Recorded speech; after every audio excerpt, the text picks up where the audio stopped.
Temporal paradoxes and bootstrap paradoxes. What happens when time itself becomes a tangled web of paradoxes where events loop back on themselves and causality seems to lose its meaning? This is exactly what happens in the strange world of temporal paradoxes.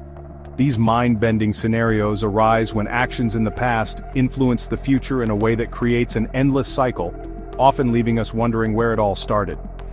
One of the most famous examples of a temporal paradox is the Bootstrap Paradox. This involves an object or a piece of information that exists without ever being created. Let me set the scene. Imagine a time traveler who goes back in time and gives Shakespeare a copy of his own works. Shakespeare publishes those works, which the time traveler reads and then uses as inspiration to travel back in time again and give Shakespeare the manuscript. But here's the catch. The works exist, but there's no original author.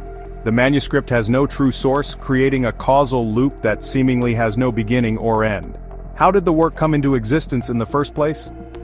This paradox is not just a curious thought experiment, it's a fundamental challenge to our understanding of causality.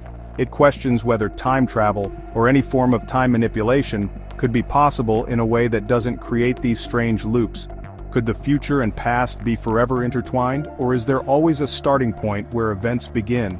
In addition to the Bootstrap Paradox, other temporal paradoxes like the Grandfather Paradox, where a time traveler prevents their own existence by altering something in the past, also raise questions about free will, destiny, and the fabric of reality itself.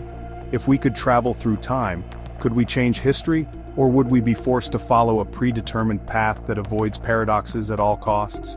These paradoxes push the boundaries of our imagination and challenge the very concept of time as a linear progression from past to present to future.